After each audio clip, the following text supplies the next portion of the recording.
자, 오늘 우리 기독교 세계관 10번 하겠습니다. 10번의 주제는 기독교 학문관입니다. 학문.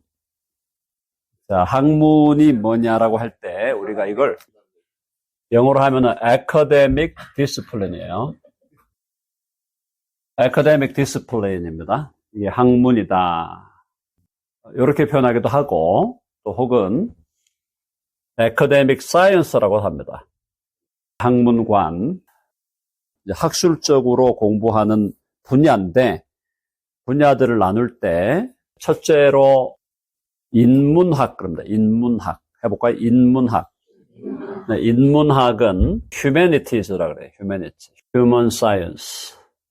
human science라고 하는 인문학에 들어가는 게 뭘까요? 여러분 인문학 하면 뭐가 들어갈까요? 인문학의 제일 기본이 문학이에요. 문학. 그 다음에 문사철 그러죠. 문사철. 문학과 역사학과 철학이죠. 문사철은 항상 같이 다닙니다. 그래서 문학을 공부하고 되면은 역사를 하게 되고 역사와 철학을 하게 됩니다. 이게 이제 문사철. 오늘날 여기 조금 더 넣는다면은 종교도 들어가겠죠. 종교학. 그 다음에 옛날에 한국의 대학에 국민윤리라는 게 있었어요. 국민윤리과. 요즘에는 그게 아마 사라졌을 텐데요. 어쨌든 이런 것도 들어간다. 요게 이제 인문학입니다. 인문학, 문사철. 두 번째가 뭐냐면은 사회과학이에요. 인문학도 인문과학이라고 하긴 하는데 사회과학. 사회과학이 이제 우리 사회에 필요한 것들을 공부하는 건데요. 대표적인 것이 뭐가 있을까요? 경영, 경제 경영이 가장 기본적인 사회과학이죠. 경제 경영, 그 다음에 사회학, 행정 들어가겠죠. 행정, 심리, 행정, 또 무역, 심리 등등등. 인류학은 어디에 들어갈까요? 인류학을 인문학으로 보는 데도 있고 인류학을 사회과학으로 보는 데도 있습니다. 사회과학에 하나 더 들어가면은 사회복지라는 거 있죠. 사회복지. social work라고 하는 그것도 사회학에 들어가요. 자, 네 번째가 뭐가 있을까요? 자연과학입니다. 자연과학. 자연에 대한 연구다. 인문은 인간과 문화에 대한 연구. 사회과학은 사회에 대한 연구. 자연과학은 자연에 대한 연구니까 자연에 대한 연구로는 첫 번째가 물리학이죠. 물리 다음에 붙어있는 게 화학. 그 다음에 생물. 기본이죠? 물리, 화학, 생물이 기본이고, 그 다음에 이제 자연과학에다가 하나 더 넣으면은 전통의 학문, 수학이 들어가죠, 수학. 그 다음에 조금 더 넓히면은 천문학 같은 게 들어가요, 천문학. 뭐 등등등. 그죠? 자연과학, 자연 만물에 대해서 연구하는 겁니다. 고고학은 역사에 들어간다고 보면 되겠어요. 고고학은요, 역사에 들어간다고. 자, 여기 인류학을 여기 넣는 경우도 있고, 인류를 여기에 넣는 경우도 있고. 의학은 어디로 들어갑니까? 의학은 자연과학 쪽으로 들어가죠? 자연과학 쪽으로. 자, 그 다음에 이제 마지막에 이제 공학이에요, 공학. Engineering Science. 공학은 뭐 종류가 너무너무 많죠. 공학으로 들어가는 게 Engineering Science인데 공학은 가장 기본이 기계공학, 전자, 재료, 또 컴퓨터공학. AI도 공학이죠? AI 공학, 뭐 항공, 해양, 뭐 등등등 공학. 자, 이제 여기 이제 기본이에요. 기본적으로 학문의 4가지 영역인데 여기 이제 우리가 좀 특수과학, 특별과학, 특수, 특별 여기다가 들어가는 게 이제 예를 들어서 스포츠, 그다음에 예술대학도 있죠, 하기야, 그죠? 특수, 특별을 아예 예체능으로 합시다. 예체능 대학으로 하면 되겠네요. 예체능으로 하면 예술에서 스포츠 예술, 또 예술도 또 미술, 음악 다 나눠야 되죠. 미술에 또 다양한 거 있고, 음악도 다양하고. 요즘에 뭐 음악도 다양하죠. 실용음악 이런 것도 있고. 공연, 영화, 연극 영화, 연영이죠. 등등등. 네. 자, 이렇게 지금 나눠집니다. 참 많아요. 이게 이제 이렇게 해서 다 사람들이 연구하고 우리가 학문에 대한 연구를 하게 되는데 그러면 우리가 이제 기독교적인 관점에서 이걸 어떻게 볼 거냐라고 할 때 이 학문은 우리는 일단은요 일반 계시의 진리죠. 해봅시다. 일반 계시. 네. 일반 계시의 진리를 추구하는 거죠. 그러면 일반 계시의 진리를 추구한다는 건 뭐냐면은 이거는 예수님을 믿는 사람이나 안 믿는 사람이나 공통적으로 필요하다는 거예요. 공통적으로 적용되고. 그래서 믿는 자, 신자와 불신자 모두에게 다 필요한 거. 다 필요하죠? 우리 예수 믿는 사람이 영화 배우 되고 싶으면 연영과 가야죠. 연영과 뭐 다 안 가도 또 이렇게 특별 채용이 되긴 하지만은 또 예수님을 믿는 사람이 만약에 내가 어디서 기계 관련해서 좀 사업도 하고 하겠다 그러면은 기계공학과 가야 되잖아요. 예수님 안 믿는 사람이 여기 안 가고, 아니, 의과대학을 안 가고서 예수님 믿는 사람이라고 수술하면 되겠습니까? 안 되잖아요. 그러니까 이거는 예수님을 믿는 사람이나 안 믿는 사람이나 모두에게, 이거 뭐 한 사람이 다 할 수 없지만은 어쨌든 모두에게 자기 영역과 분야에 따라서 믿는 자와 믿지 않는 자 모두에게 공통으로 다 필요한 진리를 추구하는 거니까 그게 바로 일반 계시의 진리를 추구한다. 그거 이해되셨죠? 어렵지 않죠? 일반 계시의 진리를 추구하기 때문에 예수님을 믿는 사람들도 공학 계열로 가고 싶으면 공대에서 공부해야 되고, 자연과학 쪽으로 물리학자가 되고 싶다. 물리 공부해야 됩니다. 근데 물론 이제 이게 공부라는 것이 이제 일반 대학에 대한 얘기지만은 대학을 꼭 했다고 해서 잘하는 것도 아니고 대학을 안 했다고 해서 못하는 것도 아니죠. 어떤 영역들은요. 물론 이제 꼭 대학과 이제 그 이상의 교육을 필요로 하는 분야가 있고, 특별히 예체능 같은 경우는 대학을 안 나왔다고 해서 이 부분에서 못 뛰는 건 아니잖아요. 그죠? 씨름 선수가 꼭 대학 나와야 될 필요는 없잖아요. 자, 그러니까 그런 어떤 변수들이 있긴 하지만은 소위 우리가 학술적으로 연구한다 할 때 이런 분야들이 있다는 걸 이해하고 일반 계시의 진리를 추구해 가자. 그렇다면 자, 여기서 중요한 것은 그러면 일반 계시의 진리를 추구하는데 일반 계시에 대한 진리를 추구할 때 우리 그리스도인들이 가져야 할 자세는 뭐냐면은 우리는 이 여러 가지 학문 분과에서 드러나는 진리가 성경의 진리와 특별 계시의 진리와 조화되느냐, 혹은 특별 계시의 진리와 일관성이 있냐. 이걸 어떻게 해야 될까요? 분별을 해야 된다. 분별. 자, 해봅시다. 분별. 자, 이게 너무너무 중요한 거예요. 공부를 아예 안 하겠다. 세상 학문이니까 세상 학문 나는 공부 안 한다. 이건 우리 그리스도인의 자세가 아니라는 거죠. 해야 돼요. 물리학 해야 되고 역사, 철학 공부해야 되고 해야 됩니다. 근데 일반 계시의 진리라는 것을 다 믿을 수 있느냐? 다 믿을 수 있나요? 아니죠. 다 믿을 수 없어요. 특별 계시의 진리가 간단하게 말하면 성경이죠. 성경 혹은 성경에 기초한 신학인데 성경적 신학적 진리와 이것이 조화되느냐, 일관성이 있느냐, 이걸 따져 물어봐야 된다는 거예요. 모든 것에서 분별력이 필요하지만 우리가 이 진리의 영역에서는 분별력이 필요하다. 자, 예를 들어 봅시다. 자, 예를 들어 보면 우리가 지금 제일 기독교 진리와 세상 진리가 제일 첨예하게 대립하는 곳이 어디냐면은 생물학이에요, 생물학. 자, 생물학에서 인간의 기원에 대해서 보통 생물학 공부하면은 생물학에서 인간의 기원에 대한 주장이 뭡니까? 진화론이죠, 진화론. 생물학의 이게 기본 전제가 진화예요. 진화론이야, 진화론. 이게 참, 진화론을 그냥 뭘로 생각해요? 이걸 진리로 생각하는 거예요. 진화론을 진리로 생각하니까 이걸 초등학교 때부터, 중고등학교 때부터, 대학교, 대학원, 뭐 박사과정까지 다 이걸 기본적으로 진화론이 진리라고 생각하는, 그러면서 이걸 가르치는 게 생물학이단 말이에요. 오늘날의 대학에서 혹은 연구하면서 진화론을 믿지 않으면서 생물학자로 내가 살아남겠다. 쉬운 일일까요? 어려운 일일까요? 어려운 일이죠.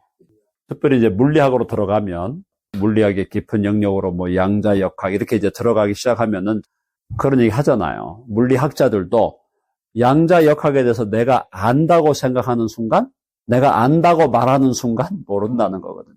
그만큼 신비의 영역이에요, 신비. 그럼 이제 여기서 생물학도 마찬가지예요. 자, 그러니까 생물학도 물리학 같은 경우는 조금 제가 볼 때 신비의 영역으로 많이 요즘 좀 이렇게 열어놓는 부분이 많은데 생물학 같은 경우는 진화에 대해서도 이걸 좀 신비로 진화냐 창조냐라는 이 논쟁을 좀 신비로 미루어 놓고 진화론자들이나 창조론자들이 공히 좀 함께 연구하면서 이렇게 좀 같이 협력하는 그런 모델들이 나오기가 쉽지 않다. 여전히 이 진화를 고집하기 때문에 진화론은 상당히 지금 깊이 뿌리를 박았어요. 일반 자연과학에서. 그래서 우리가 이제 이 진화론과 대응하기 위해서 기독교권에서 만들어낸 게 뭐였죠? 창조과학 들어보셨죠? 창조과학이라는 이거 이제 creation science 혹은 creational science. 창조과학을 이제 기독교권에서 많이 얘기했어요. 많이 얘기했는데 창조과학을 연구하는 학자들의 관점도 조금 관점이 너무 좁지 않냐. 창조과학자들이 일반 과학에 대해서 너무 또 무시하는 거 아니냐. 이런 또 지금 반론들이 많이 나오고 있어요. 그래서 창조과학이 하고 있는 좋은 면도 없지 않아 있지만 창조과학이 일반 과학을 너무 무시하는 거 아니냐라는 비판도 있어요. 자, 중요한 것은 일반 계시에서의 이런 학문들, 생물학적인 거, 물리학적인 거, 이런 것들을 우리가 볼 때 기독교 진리, 성경 진리, 특별 계시의 진리와 맞지 않는 것이 여전히 지금 많이 있다는 거죠. 그리고 이제 역사를 연구할 때도 역사 연구에서도 이제 진화론에 대한 기본 개념을 갖고 있는 사람들은 역사 연구를 어떻게 합니까? 이 역사를 진화론에 지배받은 역사관은 어떻게 봐요? 기본적으로 인류가 200만 년, 적게 봐도 한 20만 년.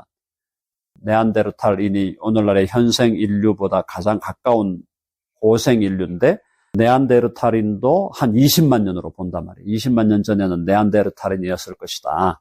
옛날에 이제 호모 에렉투스니 뭐 호모 사피엔스니 뭐 그런 얘기들이 많이 나왔는데 자, 어쨌든 그게 뭐냐? 결국은 진화론적인 세계관에 의해서 역사 연구도 그렇게 영향을 받고 있는 거다. 그럼 우리가 특별 계시의 입장에서 성경의 입장에서 볼 때 인류의 역사는 몇 년 정도로 보는 겁니까? 성경을 기준으로 할 때 인류의 역사는 10,000년 정도로 보고 있어요. 10,000년. 그래서 다르죠, 기본 분위기가 다르죠? 우리는 인류의 역사를 큰 틀에서 한 10,000년. 그런데 일반 사람들은 인류의 역사를 몇십만 년 이렇게 본단 말이에요. 그러니까 이게 벌써 전제도 다르고 생각들이 많이 달라진다는 겁니다. 자, 그래서 10번에 인간의 역사의 기간을 생물학에서 이제 진화와 창조의 문제가 있고 인간 역사의 기간을 우리 기독교는 한 1만 년으로 보죠. 그런데 일반 세속과학에서는 인류의 역사를 최소한 봤을 때 20만 년. 자, 그 다음에 또 지구과학. 지구과학에서 지구의 나이를 어떻게 보죠? 지구의 나이를 세속 세계에서는 거의 몇십억으로 보거든요. 몇십억 년. 한 30억 년 봅시다. 30억 년. 지구의 나이가 30억 년이다. 일반 과학에서는. 우리 기독교는 여기에서 우리 기독교 얘기하지 않죠. 물론 창조과학은 지구의 나이가 한 10,000년이었을 것이다라고 보는데 역사가 10,000년이니까 지구의 역사도 한 10,000년이다 이렇게 보겠는데 요거에 대해서는 기독교는 특별한 얘기를 하지 않습니다. 일반 창조과학자들은 한 1만 년 정도로 보는 거죠. 그런데 오늘날 우리 기독교를 연구하는 기독교 과학자들 중에는 지구의 나이는 1만 년보다는 더 나이가 늙었을 것이다라고 보는, 나이가 들었을 것이다라고 보는 그런 견해도 지금 만만찮게 올라오고 있어요. 그래서 오래된 지구, 오랜 지구론, 기독교 입장에서도 젊은 지구론이 있고 젊은 지구론은 이제 한 10,000년 정도 보는 거고 오랜 지구론은 일반 과학에서 얘기하는 몇십억 년이라고 하는 지구의 나이를 몇십억 년으로 보는 거에 대해서 긍정하는 지구가 나이 들었을 수 있다. 지구가 나이 들었을 수 있다라고 보는 거죠. 그렇게 보는 오랜 지구론도 지금 우리 복음주의권에서는 상당히 힘을 얻고 있거든요. 젊은 지구론은 창조과학의 입장이라면은 오랜 지구론은 창조과학보다는 조금 더 일반 과학의 주장을 수용하는 인간 역사는 10,000년이지만 지구는 더 나이 들었을 수 있다라고 보는 거예요. 왜 그렇게 보냐면 하나님이 지구를 처음부터 만드실 때 지구를 나이 들게 만들 수 있다. 오늘날의 과학적 측정으로 볼 때 지구의 지질학적인 나이가 우리가 생각하는 나이보다는 더 들었을 수 있다라고 보는 복음주의 학자들이 많이 있고 저는 그쪽에 저는 오히려 조금 더, 그 입장에 더 지지하는 입장입니다. 꼭 젊은 지구론이어야 될 필요는 없다고 저는 봐요. 그러니까 인간의 역사는 10,000년 정도다. 이거는 성경이 분명하게 얘기하는 거니까 그건 확실하게 거기에 우리가 초점 맞춰야 되고 지구의 나이를 꼭 10,000년으로 볼 필요는 없다는 얘기예요. 자, 이런 다양한 얘기를 제가 오늘 드리는 이유는 뭐냐? 일반 학문에서 연구하고 있는 이런 연구의 결과들을 우리 그리스도인들이 아는 것이 좋을까요? 모르는 것이 좋을까요? 알아야 되죠. 알되 어떻게 알아? 분별하고. 알고 분별하고. 그 다음 뭐 해야 되겠죠? 분별한 다음에 자, 우리가 일단 기본적으로 지식을 가져야 돼요. 알아야 돼요. 그 다음에 지식을 하면서 기본적으로 정보를 습득을 해서 분별을 해야 돼. 분별을 하고 분별을 하면서 무엇이 바르다 그르다고 분별을 한 다음에 이 세상에서는 바르지 않은 거짓적인 정보가 일반 소위 지성계를 지배할 수 있잖아요. 그러므로 우리가 어떻게 되냐. 여기서 하나 더 들어가는 게 뭐예요? 변증이다. 변증. 변증은 뭡니까? 변증은 기독교적인 입장에서 일반 학문이나 과학의 입장을 논박하는 거예요. 반박하고 그들의 오류와 허점을 반박하고 우리 기독교적 관점에서 진리를 세우는 겁니다. 그러니까 단순히 개인적인 분별을 넘어서서 기독교인들이 모여서 기독교적 연구를 통해서 변증을 해가야 된다. 아시겠죠? 자, 그래서 여기서 어떤 논의들이 나왔냐 하면은 기독교 학문을 만들어야 된다. 기독교적 관점에서 기독교 물리학, 기독교 생물학, 기독교 경제학, 기독교 경영학, 기독교 문학, 기독교 사회학, 기독교 기계공학, 기독교 체육학, 기독교 예술학, 기독교 음악학, 또 기독교 교육학. 그래서 기독교적으로 학문을 따로 만들어야 된다.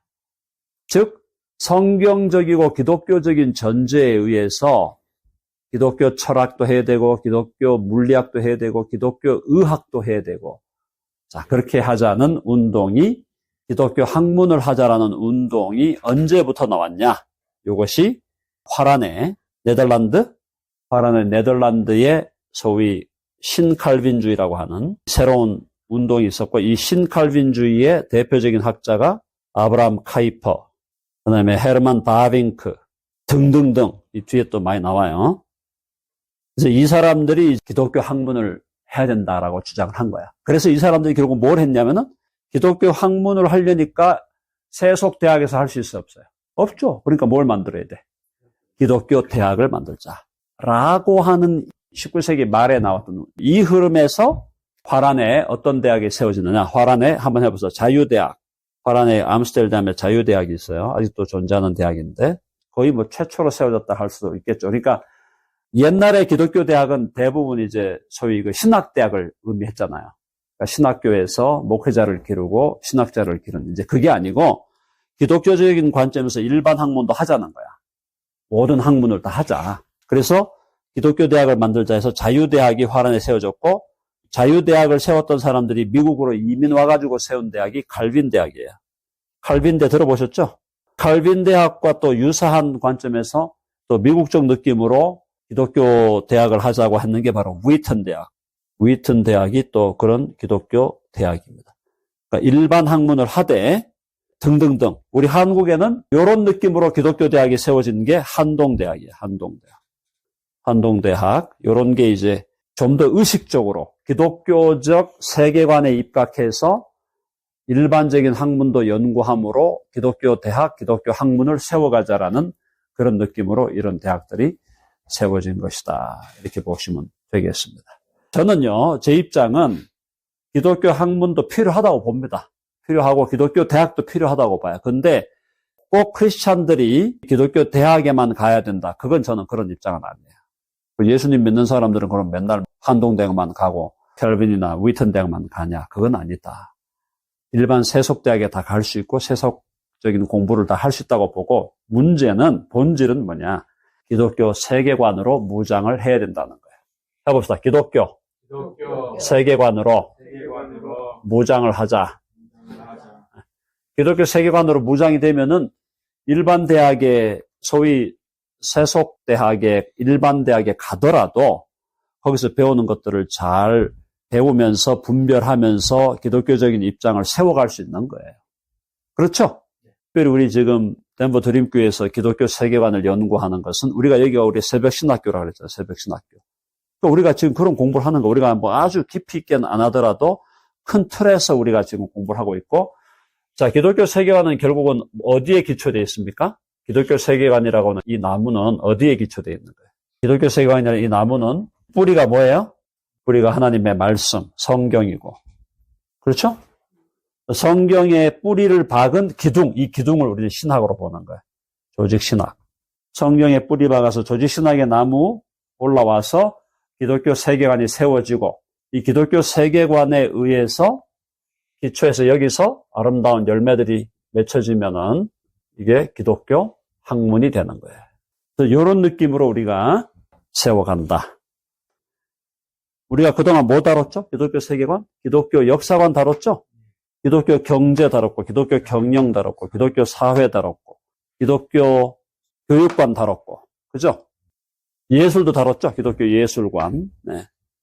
그래서 그 외에 다양한, 아직도 지금 더 다룰 게 많은데, 이런 여러 가지 기독교 학문에 대한 관심을 가지고, 아까 그게 바로 오늘 고린도후서 10장에 나온 대로 모든 이론들을 무너뜨려야 돼. 하나님을 대항하여 세워진 모든 이론들을 무너뜨려야 돼요. 그리고 하나님의 세계관, 성경적인 세계관을 세워야 된다. 그게 우리 그리스도인들의 개인적인 책무가 되고 개인적인 의무이고, 교회 공동체가 그걸 추구해 가고, 또 이 교회와 교회가 연합해서 또 신학교에서도 더 구체적인 교육이 이루어지고 기독교 대학에서도 이루어지는 이런 관계로 계속 나아가야 된다. 왜? 일반 학문과 세속 학문이 성경과 일관되지 않는, 성경과 조화되지 않는 주장을 펼치고 있고, 그걸 수많은 사람들에게 마구 심어주고 있기 때문에. 그러니까 여러분, 예수님 믿으라고 전도하면은요, 진화론에 빠지는 사람들은 받아들이려고 하지 않죠. 그러니까 진화론에 빠지는 사람들을 우리가 어떻게든 간에 그 사람들이 신앙에 대해서, 기독교에 대해서, 하나님의 말씀에 대해서 관심을 갖게 하려면 진화론이 잘못됐다는 걸 어느 정도 우리가 주장하면서 들어가줘야 그런 관심을 갖게 된다는 거지. 그래서 이론으로 무장한 사람들, 특별히 이론으로 무장한 사람들에게 복음을 전하기 위해서는 이런 부분들의 우리 훈련이 필요하다. 자, 오늘 여기까지 하고요.